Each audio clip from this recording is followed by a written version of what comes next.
આજે આપણે શીખીશું છેદતી રેખાઓ અને સમાંતર રેખાઓ।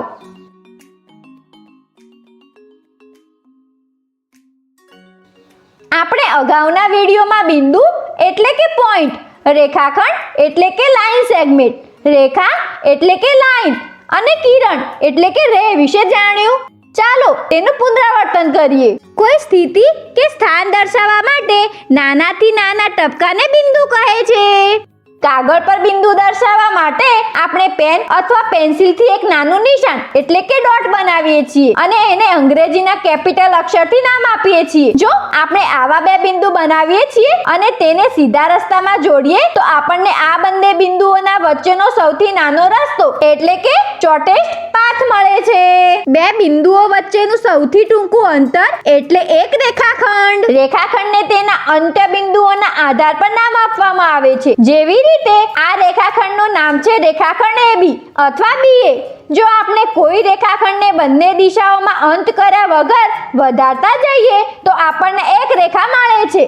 રેખાનો અંત નથી હોતો। કાગળ પર દર્શાવવા માટે આપણે રેખાના બંને છેડાઓ પર તીર બનાવીએ છીએ।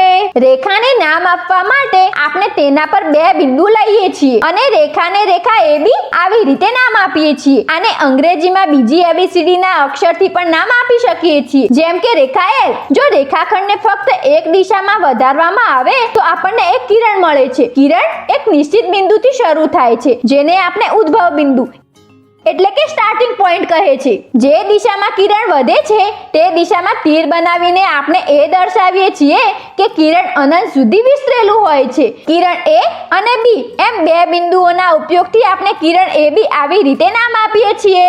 હવે ચાલો ભૂમિતિની સમજ હજુ વધારે મેળવવા માટે આપણે છેદતી રેખાઓ અને સમાંતર રેખાઓની સમજ મેળવીએ। અહીં જુઓ, રેખા L અને રેખા M એ એક બિંદુમાંથી પસાર થાય છે। આપણે કહી શકીએ આ બે રેખાઓમાં એક બિંદુ છેદ બિંદુ છે। બે ભિન્ન રેખાઓ એક સામાન્ય બિંદુને મળે તો તેમને છેદતી રેખાઓ કહે છે। વિડિયો રોકીને એવી પરિસ્થિતિ યાદ કરો કે જ્યાં તમે છેદતી રેખાઓ જોઈ હોય। છેદતી રેખાઓ ઘણી પરિસ્થિતિમાં જોઈ શકાય છે, જેવી રીતે ઘરના તળિયામાં રહેલ ટાઇલ્સ એવી રીતે ગોઠવવામાં આવે છે કે છેદતી રેખાઓ બનાવે છે। રેલવેના પાટાઓ જ્યારે એક જગ્યા પર મળે છે ત્યારે તે છેદતી રેખાઓ બનાવે છે। એવી રીતે છેદતી રેખાઓ પાઇપની ગોઠવણીમાં, તારની ગોઠવણીમાં વગેરેમાં જોઈ શકીએ છીએ।